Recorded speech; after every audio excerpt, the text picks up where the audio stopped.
Good day, people of the internet. My name is Irish Dog, and this is Guild Wars 2 Basics. For today, we're going to be talking about the story, the story journal, and the crafting tab here in your hero panel. So, with the story journal, this is where you keep track of all the progress you've made in your personal story, and living world updates.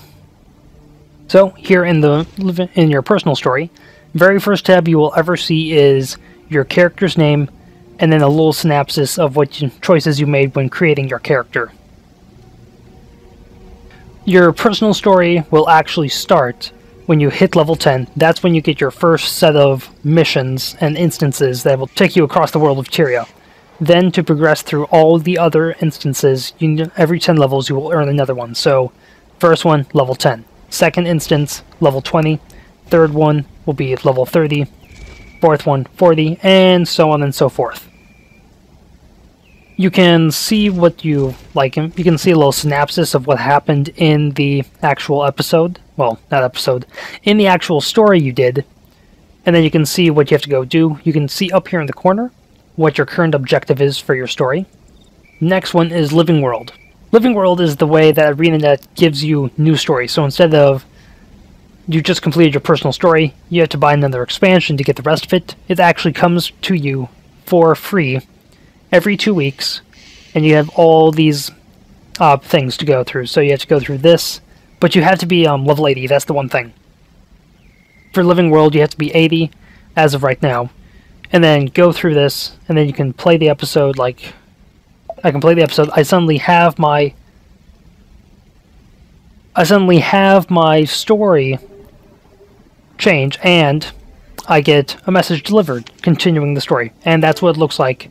Whenever you need to continue any story you have, you'll usually get mail, and then you will move on to the next section. Now, for Guild Wars currently, all we have is the personal story and the second season of Living World. So eventually, we're definitely going to get more Living World seasons, but we may eventually get maybe subplots into your story journal here. It's just how it's operating currently.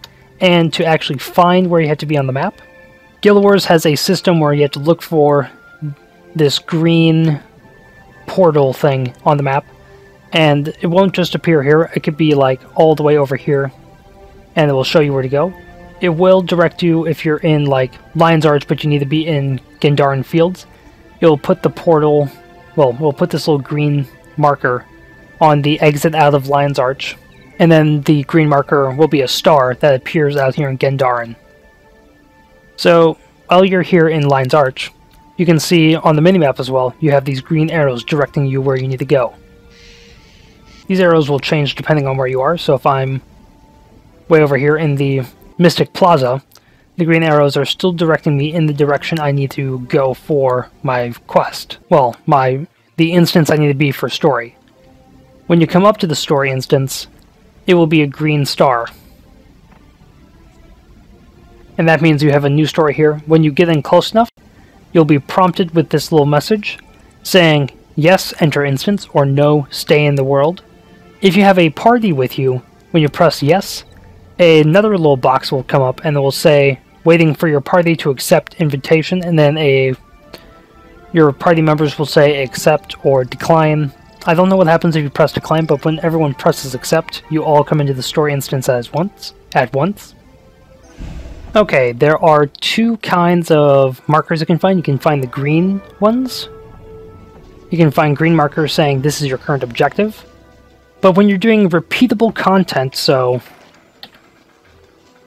when you're doing, for example, just for this case, Living World Season 2, you can repeat these, and you can go on different ones and actually be able to repeat. But when you repeat them, you have the option of just going to an instance, and then that's represented by a purple star and a small purple circle below it. And that means you can instantly go into those, and those instances do appear on the map. So as you can see, in the current story I was running in, I can go to the story instance here in Keswick Hills, another instance over here in Timberline Falls, and then another one over here in Dry Top. Like always, I am a genius and I always forget one piece of every video I do. So, now in this little crafting panel, in your hero panel, you can see all the recipes you can do, but you cannot craft in this. You can just view, you can organize it, you can see what you can do, you can switch between your 2 professions or 3 if you actually bought another one. But then here you can actually see what's necessary to build stuff so you can get an idea of what you have to gather. Oh, and you can view what you have in your bank. I did not know that. All this copper, ore, and ingots, all of this is in my bank right now. And apparently I can view it, so that's very helpful, and this just allows you to look at things, so you can get an idea of what you have to be gathering in the world. And that's just a way to look at your crafting panel. Now I can roll the credits. And that'll do it for this episode of Guild Wars 2 Basics. Join me next episode when we talk about achievements. Until then, like, comment, subscribe, hit me up on the Twitters, and have a day.